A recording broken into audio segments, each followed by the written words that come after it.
Le radis de la méduse. Chapitre 15. Feuille de puce. Encore un qui va aux asperges, rumina Jordan. Mais c'est la Marion. C'était un grand salsifis très fin qui poussait à côté du lombricomposteur. Salut Jordan, ça va? Dit la lentille. Ouais, ça va, mon gré Jordan. Il n'y aurait pas tout le foin qu'ils font à côté, je me sentirais tout à fait bien. Mais ça n'arrête jamais là-dedans. C'est le brin à tous les étages. Un vrai scandale. Ça se bourre de colchicine et ça vient se secouer les limaces devant mon pied. Poireaux, carottes, salsifis, radis et jusqu'aux fraises des bois qui défilent sans cesse. Cette fois, je vais encore avoir droit à une de leurs léguparties. Ah non, mais tu entends ça? Classe! S'exclama Marion. On dirait le dernier coco cyanure. En attendant, ce n'est pas comme ça qu'on fera la révolution, repartit Jordan. Dis donc, tu as entendu parler de Tony et Sandy? Des terroristes? Mais ce ne sont pas des terroristes, rectifia Jordan. Ce sont des prisonniers politiques persécutés par Heidi, qui nous persécute tous d'ailleurs. Il faut faire cesser l'injustice, les libérer sur le champ, nous libérer. Tu es concerné, Marion. Nous sommes tous concernés. À la fin, c'est nous qu'on va pousser. Oui, bon, d'accord, excuse-moi maintenant, dit la lentille en passant son chemin. Mais Jordan lui barra le passage, et avant qu'elle ait eu le temps de faire ouf, elle se retrouva enveloppée dans un papier d'agrumes. Marion mit un moment à se dépêtrer en jurant. Quand elle y parvint, Jordan avait disparu. Sur le papier froissé, on pouvait lire «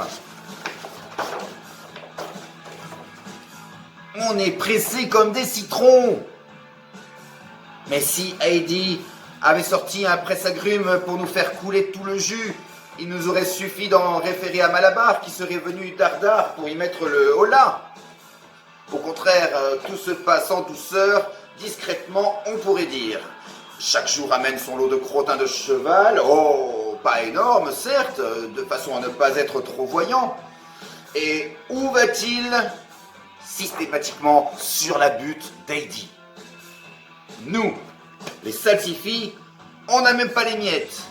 On n'a que nos racines pour pousser. Et les autres légumes, n'en parlons même pas.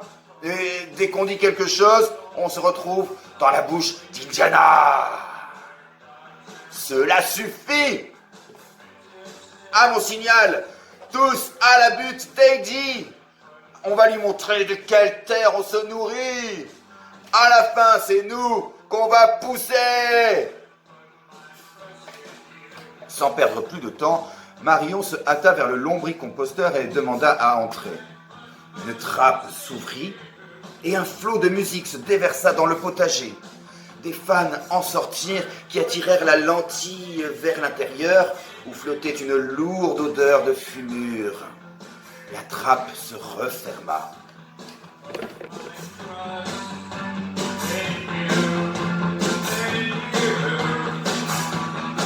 L'antre de Jean était des plus surprenantes.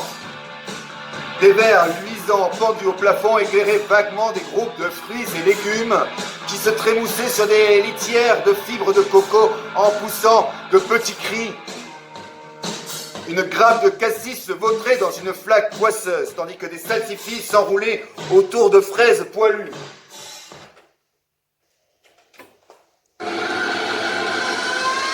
Deux poireaux en permission qui se tenaient bulbe contre pied, roulés de gauche à droite et de droite.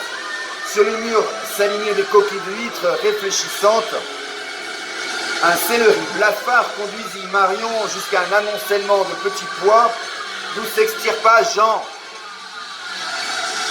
C'était une asperge de belle apparence. Marion, s'exclama-t-elle. Tu es revenue, ma chérie. Touche un peu ma pointe. Oh, c'est bon. Comment va ce cher Malabar? A-t-il enfin mis fin à tous ces combats, à cette ratatouille? Hélas non, dit Jean. Mais cela ne saurait tarder. Tiens, je t'apporte une feuille de bambou et une crêpe de puce. Attends, où les ai-je mises? Ah, c'est pas vrai, à moins qu'elle... non, en voilà toujours une. Fais voir. Jean déplia la feuille de bambou et prit connaissance du message suivant.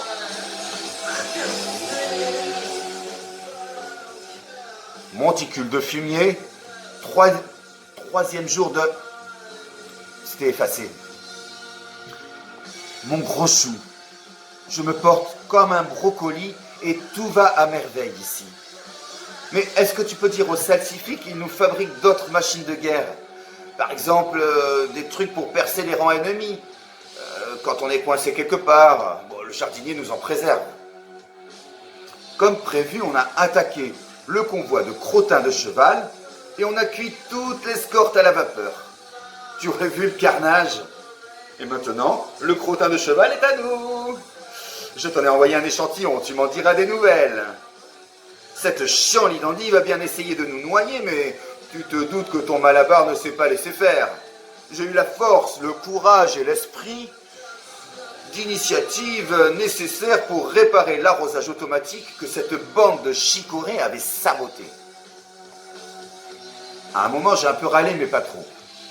J'ai grave assuré, servant de tuteur aux autres poireaux qui, décidément, ont la chance de m'avoir. Pour l'instant, on se repose sur un monticule de fumier. Tout va pour le mieux.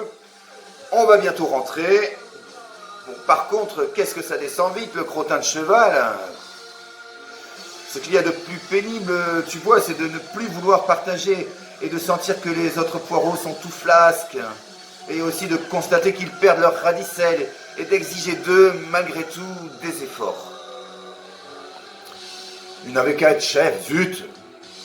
Jamais, malgré tant de réussites encourageantes, je n'ai perdu de vue le crottin de cheval qui prime sur toute autre considération dans cette guerre, et dont je me suis glorieusement rendu maître.